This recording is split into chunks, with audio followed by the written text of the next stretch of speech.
Olá, caros irmãos em Cristo, sejam todos muito bem-vindos à nossa Casa de Bezerra, virtualmente aqui em nosso canal na internet. Aqui estamos novamente para falar, sentir, refletir e nos harmonizar com o Evangelho de Jesus à luz da doutrina espírita.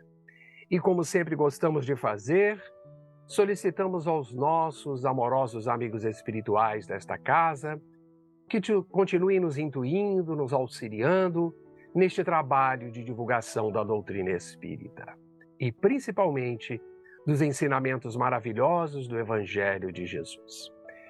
Vamos nos permitir uma pausa para a reflexão e harmonização de nossas mentes e corações, sempre voltados para a luz que nos direciona ao bem. Hoje eu quero falar com vocês sobre Jesus deixando secretamente Cafarnaum e iniciando a sua propagação da doutrina do seu evangelho na Galileia. Assista esse vídeo até o final. E nos versículos 35 a 39 do capítulo 1, o evangelista Marcos assim assinala: De madrugada, ainda escuro, ele levantou e retirou-se para um lugar deserto e ali orava. Simão e os seus companheiros procuravam Jesus ansiosos, e quando o acharam, disseram-lhe: Todos te procuram. Disse-lhes então Jesus: Vamos a outros lugares, às aldeias da vizinhança, a fim de pregar também ali, pois foi para isso que eu saí. E foi por toda a Galileia, pregando em suas sinagogas e expulsando os demônios. E em razão do aglomerado de pessoas que buscavam Jesus para aliviar-lhe os sofrimentos físicos e espirituais, era muito comum a Jesus afastar-se da multidão e a sós se deslocar para locais isolados onde podia orar ou meditar sem interrupções. A multidão traz outro problema. Seria quase impossível, à época de Jesus, encontrar um lugar para ficar sozinho, já que estas cidades muito antigas tinham ruas estreitas, em que, às vezes, 10 ou 20 pessoas viviam em casas comuns de um cômodo apenas. A maioria dos quarteirões do vilarejo consistia em 4 casas que davam para o mesmo pátio. E a população da Galileia era grande.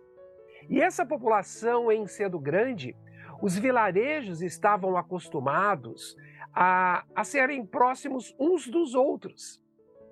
Era possível encontrar um lugar solitário nas montanhas, fora do vilarejo, se a pessoa acordasse bem cedo para se deslocar a esses lugares.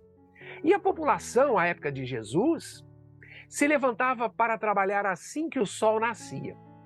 Jesus, portanto, precisava levantar antes do raiar de um novo dia para sair e achar um local solitário onde pudesse orar. Justifica-se, portanto, porque Jesus saiu secretamente de Cafarnaum sem que ninguém percebesse.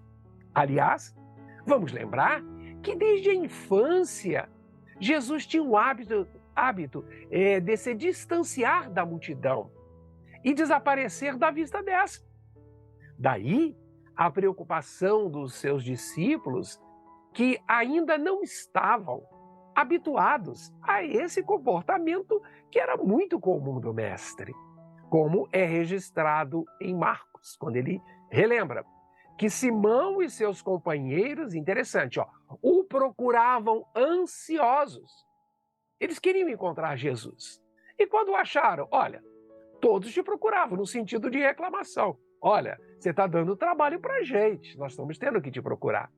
Mas, em resposta a essa preocupação manifestada, Jesus, de uma forma serena, convidou Simão Pedro, convidou os outros discípulos, não deu atenção àquela reclamação, reforçou o convite. Olha, vamos a outros lugares. Vamos às aldeias vizinhas. A fim de quê? Qual era o propósito? Propagar o seu evangelho.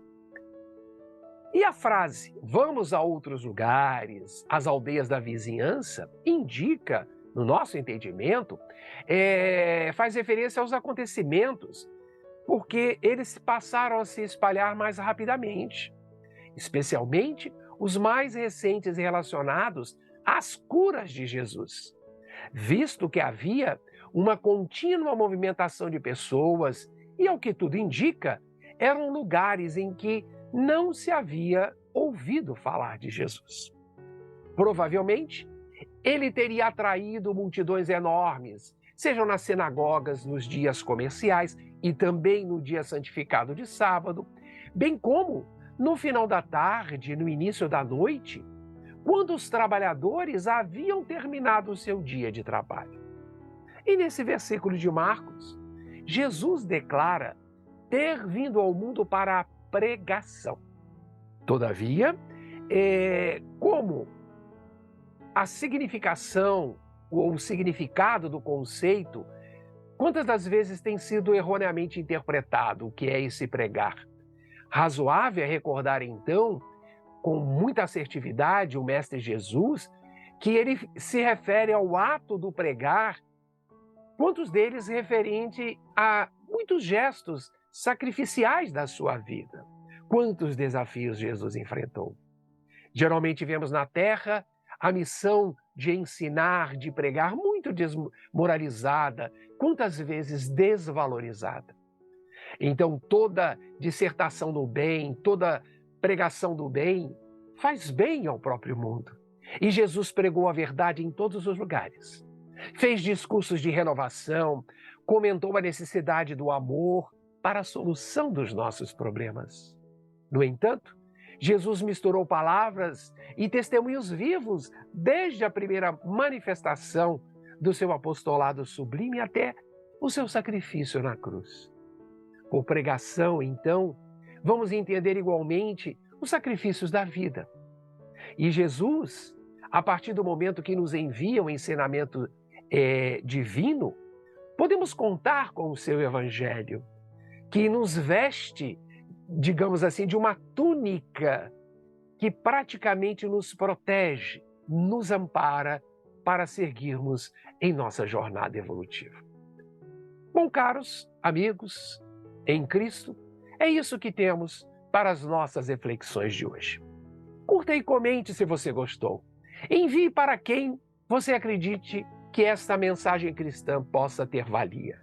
Para mais vídeos, siga o nosso perfil do Centro Espírita Bezerra de Menezes no Estácio. Espero que tenhamos aproveitado esse momento e que possamos estar juntos na próxima semana, em que falaremos novamente sobre o Evangelho de Jesus à luz da doutrina espírita. E reforço, se você gostou desta mensagem de Jesus e acredita que ela também fará sentido para alguém, por favor, faça chegar a mais pessoas. Compartilhe. Um fraterno abraço em todos, fiquem em paz e continuemos nos cuidando.